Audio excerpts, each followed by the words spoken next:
வணக்கம். வாழ்க வளமுடன், வாழ்க வையகம். உலகத்து மக்கள் அனைவருக்கும் எல்லா நாட்களிலும் என்னெல்லாம் தேவையோ எல்லாம் கிடைத்து என்றென்றும் மகிழ்ச்சியா இருக்கணும்னு வாழ்த்துறோங்க. இந்த வாழ்த்துறது எதுக்காகன்னு கேட்டாக்க, வாழ உலகினில் பெய்திடாய் நாங்களும் மார்கழி நீராட மகிழ்ந்தேலோர் எம்பாவாயின்னு சொன்ன எல்லாரும் வாழணும், சந்தோஷமா வாழணும். அதுக்காக தான் மழை பொழியணும் அப்படின்னு சொன்னா. இன்னைக்கு நாம மார்கழி பூக்கள் எதெல்லாம் அப்படின்னு நினைக்கிற பொழுது இப்போ எம்பெருமான உடனே திருத்துழாய், வனமாலை அதெல்லாம் ஞாபகம் வருது. தாமரைப்பூ மாலை அதெல்லாம் வருது. ஆனால் சிவன் நினைக்கிற பொழுது வில்வம், வன்னி, கொன்றை, ஊமத்தை, எருக்கு, கோங்கு, இப்படியே போயிட்டா தும்பை, செங்கழு நீர்னு எத்தனை பூக்கள். அவருடைய தலையில கொன்றப்பூ ஒரு பக்கமா தொங்கின்னு இருக்குமா, கோங்கம்பூ இருக்குமா, ஊமத்தம்பூ இருக்குமா. மனிதர்கள் எதெல்லாம் பயன்படுத்த மாட்டார்களோ அத்தனையும் சிவன் தன்னுடைய சடையில் தரித்து கொண்டிருக்கிறார் அப்படின்னு சொல்லப்படுகிறது. இது எவ்வளவு அழகான ஒரு விஷயம் இல்லையா? மார்கழின்னு நினைச்ச உடனே எத்தனை பூக்கள் எத்தனை பூக்கள் அப்படியே மனசுல பூத்து குலுங்கிறது இல்லையா? ஆண்டாள் சொல்லுவா, ஆழிமழை கண்ணால இந்த கடல் நீரானது ஆவியாக மேலே போய் அந்த அவனுடைய பாஞ்ச ஜன்யத்தை போல முழங்கி அவனுடைய சக்கரத்தை போல அப்படியே மின்னி அப்படியே அவனுடைய அருள் சுரக்கின்றதை போல மழை பொழியணும்னு அவ பாடினா இல்லையா? நான் எதுக்காக இந்த கம்பேரிசன் ஏன் அடிக்கடி சொல்லிட்டு இருக்கேன்னாக்கா, யாராக இருந்தாலும் உலக மக்கள் மழை பொழிந்து க்ஷேமமாக இருக்கணும் அப்படிங்கிறது தானே அவன் வேண்டி இருக்கிறாங்க. நம்மளை போல என் குடும்பம் நல்லா இருக்கணும், நான் மட்டும் நல்லா இருக்கணும்னு நினைக்கல. இப்போ ஆண்டாள் சொல்கிறத போலவே அவர் என்ன சொல்கிறாருன்னா, இவ எப்படி பத்மநாபன் கையில்ங்கிறா இல்லையா? அவர் சொல்கிறார், இந்த மின்னி பொலிந்து எப்படியா முன்னி கடலை சுருக்கி எழுந்துடையாள் அப்படின்னாக்க, இந்த கடல்லேருந்து போகின்ற நீரானது ஆவியாகி மேலே போய் என்னுடைய பார்வதி தேவியைப் போல நீல நிறம் கொண்டு, கருநீல நிறம் கொண்டு, அண்ணனும் தங்கையும் ஒரே நிறம், அவளைப் போல கருநீல நிறம் கொண்டு அவளுடைய புருவத்தை போன்று சிலை குலவி அப்படின்னாக்க வானவில் போட்டு, அப்போ இயற்கையை எவ்வளவு ரசிச்சிருக்கணும். அவளுடைய மின்னல் போன்ற இடையை போல மின்னணும், அவ்வளவு தூண்டு இருக்கிற அந்த மின்னல் இடையை போல மின்னிடையை போல் அப்படியே மின்னி அவளுடைய பொன்னன் சிலம்பச் சிலம்பி, அவளுடைய கால் சிலம்பு எப்படி ஆர்க்குமோ அது போல இடி இடித்து. இப்போ எம்பெருமானும் பார்வதியும் வேற வேற இல்லை, அர்த்தநாரி, பாதி பாதி. அதிலையும் எம்பெருமான் மனம் குளிர்ந்து உனக்கு அருள வேண்டும் அப்படின்னு அவர் நினைக்கிறதுக்கு முன்னால இவள் அருள் பொழியறாளாம். ஒரே உருவத்தில் இருவரும் இருந்தாலும் எம்பெருமான் உனக்கு நான் அருளுகிறேன் என்று சொல்வதற்கு முன்னால் தாயாரானவள் பார்வதி தேவியானவள் நமக்கு அருளை அப்படியே பொழிகிறாள். அதுபோல மழை பொழியணும்.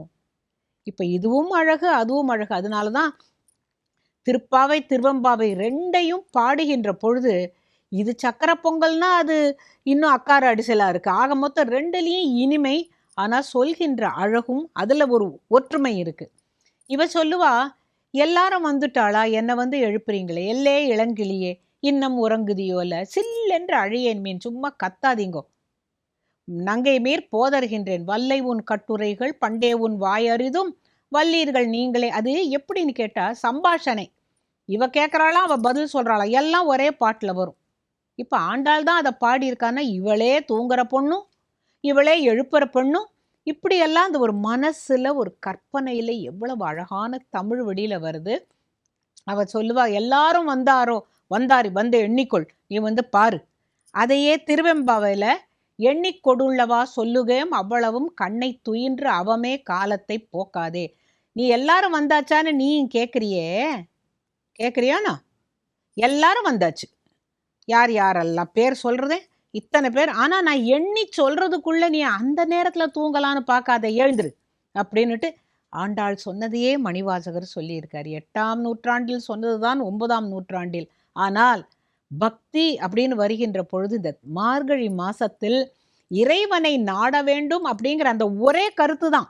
ரெண்டு பேருக்கும் ஒரே கருத்து தான்.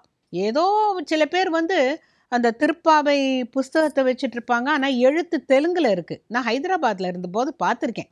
அவங்க அங்கேருந்து வந்து மார்கழி திங்கள் மதி நிறைந்த நன்னாளார் அப்படியே தெலுங்குல எழுதி வச்சு படிக்கிறாங்க, அர்த்தம் தெரிஞ்சு இல்லை. இப்போ நம்மளாம் எப்படி தமிழில் அதை கேட்குறோம், அதை பாடுற பொழுது நமக்கு அர்த்தம் புரிகிறது.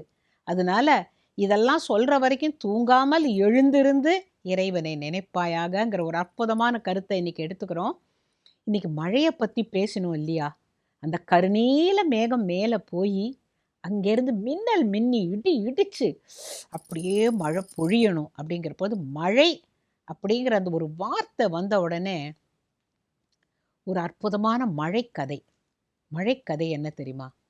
இந்த 4000 திவ்ய பிரபந்தம் அப்படின்னு சொல்கிறோமே, இந்த பிரபந்த நூல் அது எந்த ஊரில் முதல்ல ஆரம்பிச்சது? இந்த ஆழ்வார்கள் அருளி செயலால் பெருமைப்படுத்தப்பட்ட ஒரு க்ஷேத்திரமும் திவ்ய க்ஷேத்திரம் ஆயிற்று. அவர்கள் அன்பினால் ஈரத்தோடு பாடினார்கள். என்ன ஈரம்? இந்த அன்புங்கிறது கசிந்து உருகணும் மழையை போல. அந்த ஈரத்தோட பாடியிருக்கா அப்படிங்கிற ஒரு வார்த்தை ரொம்ப அழகு. எந்த ஊர் முதல் திவ்ய க்ஷேத்திரமாக பாடப்பட்டது, எங்கே யாரால் பாடப்பட்டது அப்படின்னு கேட்டாக்க, அந்த கதையை நீங்கள் தெரிஞ்சுக்கிற போது மழையை பற்றி கண்டிப்பாக நினைக்கணும். கொட்டுறது மழை. 3 பேர் ஒன்று சேருகிறார்கள். திருக்கோவிலூர். இந்த திருக்கோவிலூர்னு இருக்கே, அங்க உலகளந்த பெருமாள். ஓரடி நிலத்திலும் ஓரடி வானத்திலும் இந்த மேலே தூக்கின அந்த திருவடி பிரம்மாவை போய் தொட்டதாம். பிரம்மலோகத்தை போய் தொட்ட பொழுது அவர் தன்னுடைய கமண்டலத்திலிருந்து நீரை வார்க்க அந்த சிலம்பு வழியாக சொட்டிய நீர் சிலம்பாறு அப்படின்னு சொல்லப்படுகிறது. பூமியை அவருடைய ஒரு காலால் அளந்தார். அந்த இடம் திருக்கோயிலூர். இன்றைக்கும் நீங்கள் போய் பார்க்கலாம், பார்க்க வேண்டிய திவ்ய க்ஷேத்திரம் அது. அங்கே தான் முதல் 4000 திவ்ய பிரபந்தத்தின் முதல் 300 பாடல்கள் மழையாக பொழிந்தது. யார் பொழிய வச்சா? முதல் ஆழ்வார்கள் 3 பேரும். சரி, அந்த கதை என்ன? அதுதான் மழை கொட்டுறது, வானம் இருட்டி கொண்டு இருக்கிறது. இந்த காலம் மாதிரி லைட்டெல்லாம் கிடையாது, இருட்டு, கும்மிருட்டு. அது என்ன கும் இருட்டு அப்படின்னாக்கா, அந்த கும்முங்கிற ஒரு சத்தத்தை சேர்க்கிற பொழுது அது இன்னும் கருமை அதிகமாகிறது. அதுக்கு தான் கும் இருட்டு. அந்த நேரத்தில் முதலாழ்வார்களில் முதல்வர் பொய்கை ஆழ்வார், பூதத்தாழ்வார், பேயாழ்வார். இவா 3 பேரும். என்னங்க பூதம் பேயெல்லாம் பேரு சொல்கிறேன். பொய்கை ஆழ்வார் பொய்கையில் பிறந்தார். பொய்கைனா திருவெக்கார்க்கே, காஞ்சிபுரத்துக்கிட்ட சொன்ன வண்ணம் செய்த பெருமாள் அந்த திருக்குளத்தில் தாமரை மலரில் தோன்றினார். எம்பெருமானுடைய சங்கின் அம்சமாக அவர் பிறந்தார். ஐப்பசி மாசம் திருவோண நட்சத்திரத்தில் அவர் உதித்தார். இவர்கள் அயோனிஜர்கள், யாருக்கும் குழந்தையாக பிறக்கவில்லை, உதித்தார்கள். அடுத்த நாளைக்கு அவிட்ட நட்சத்திரத்தில், அதே ஐப்பசி மாதம், எம்பெருமானுடைய கதையின் அம்சமாக பிறந்தார் பூதத்தாழ்வார். அதுக்கும் அடுத்த நாளைக்கு மயிலாப்பூர்ல அவர் செவ்வரளி பூல உதித்தார். யாரு? பேயாழ்வார். அது என்ன பேய்? பூதம். இப்போ பொய்கையில பிறந்ததுனால அவர் பொய்கை ஆழ்வார். பூதம் அப்படிங்கிறது நம்ம தமிழ்ல சொல்ற பூதம் இல்ல, பஞ்ச பூதங்கள். என்னெல்லாம்? நீர், காற்று, நெருப்பு, ஆகாயம் எல்லாம் சொல்றோம் இல்லையா? இந்த பஞ்சபூதங்களும் நிலையானவை, அதை மாற்றவே முடியாது, எல்லா இடத்துலையும் இருக்கும். அதுபோல் என்றென்றும் நிலையாக இருப்பதனால் அவர் ஒரு பூதம், பூதத்தாழ்வார். அதென்னங்க பேயாழ்வார்? பெம்மை. பெம்மைனா பெருமை. தமிழ் இலக்கணம் படித்தா புரியும். இந்த பெம்மை ஆழ்வார். ஆழ்வார்னாக்கா அந்த இறைவனை அகழ்ந்து அவருடைய நினைவிலேயே இருப்பவர்கள் ஆழ்வார். ஆழ்ந்து அதிலேயே ஆழ்ந்து கிடப்பவர்கள்.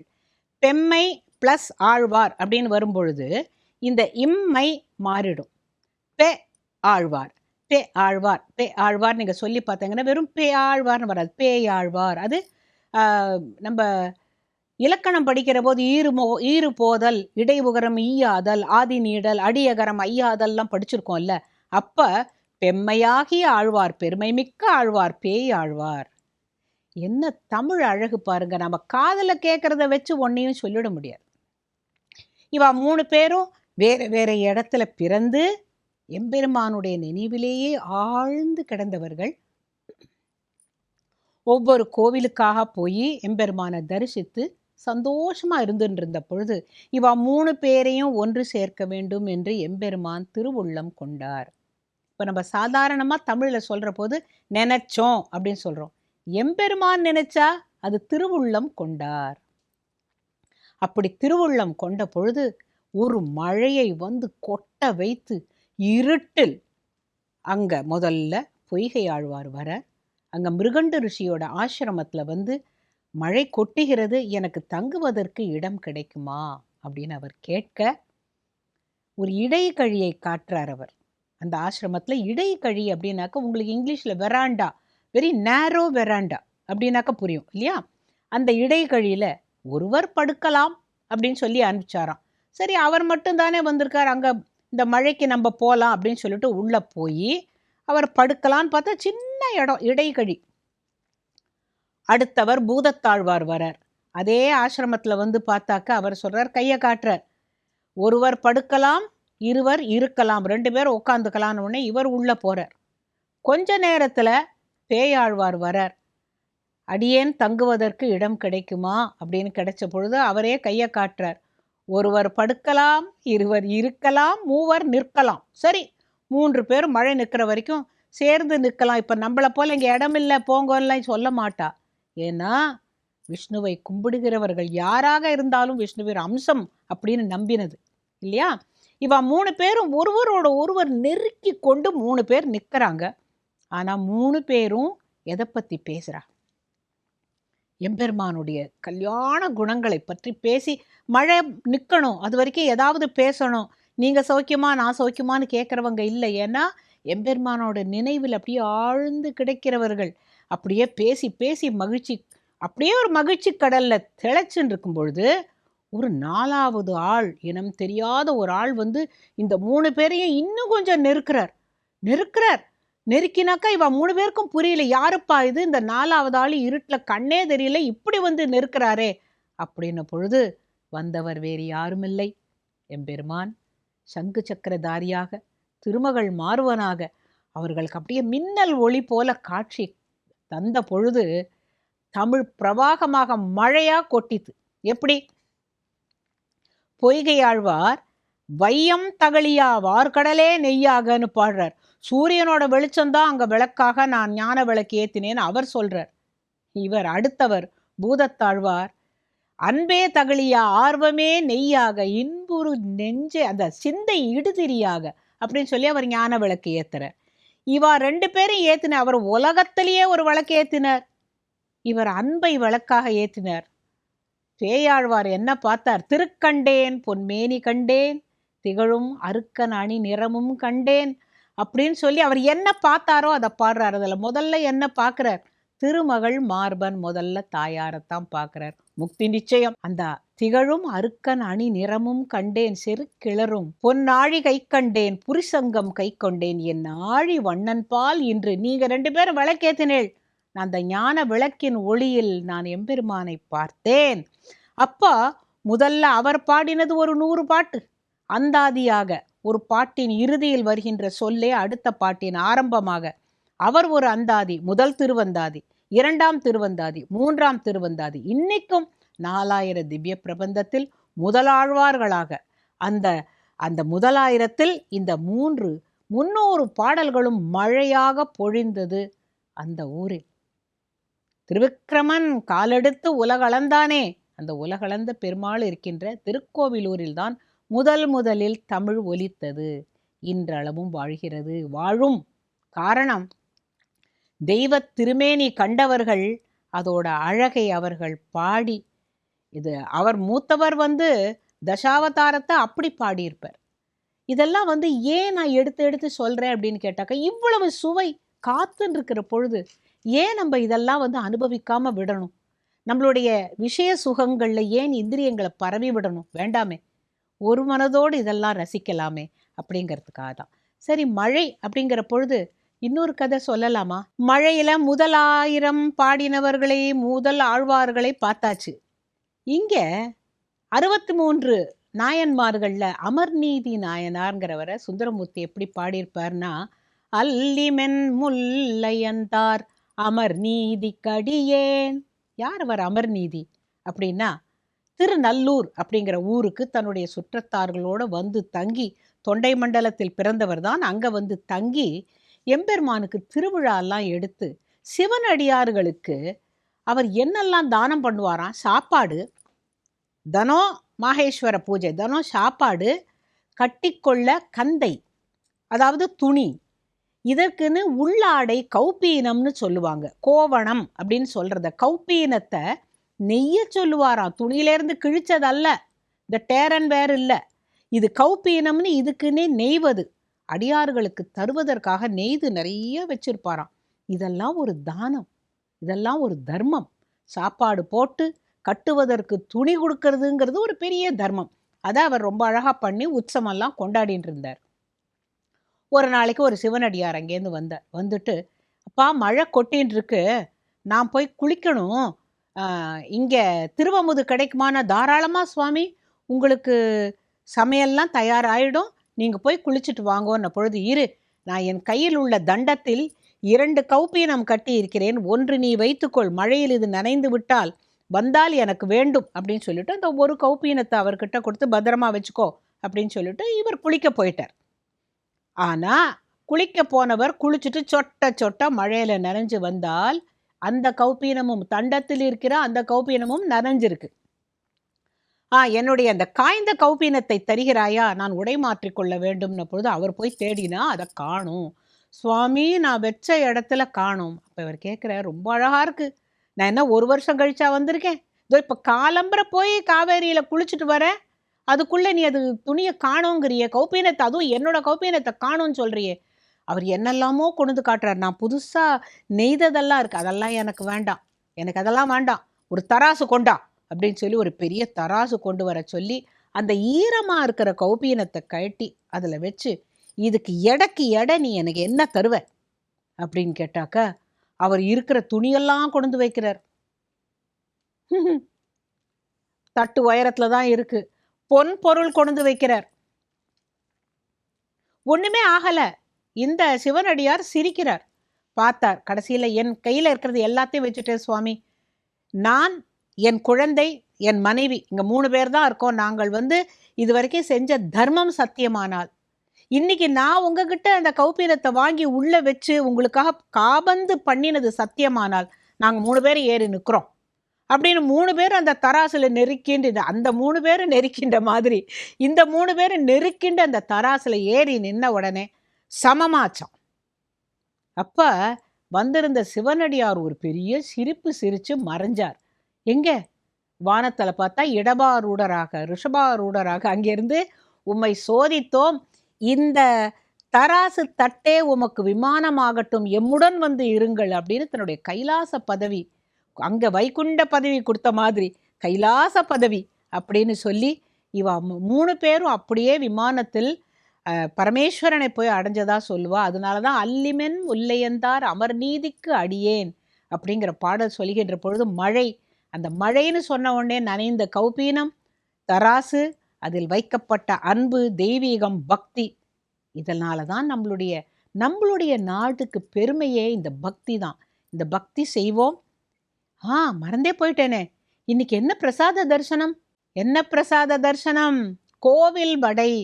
அதென்ன வீட்டு வடை என்ன, கோவில் வடை என்ன அப்படின்னு கேட்டாக்கா, இந்த அழகர் கோவில் வடையெல்லாம் நாங்கள் சாப்பிட்ருக்கோம்.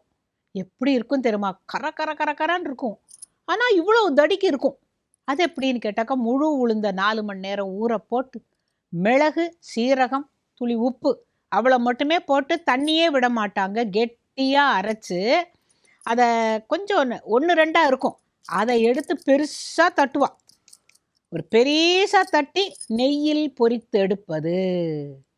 அது வேகும் வேகும் வேகும், 2 பக்கமும் நல்லா கருக அதை வறுத்து எடுத்தால் அதுதான் கோவில் வடை. நீங்கள் செஞ்சு பார்க்கலாம். ஆனால் நீங்கள் பெருசாக செய்ய வேண்டாம், நெய்யிலே பண்ணலாம், சின்ன சின்னதாக பண்ணலாம்.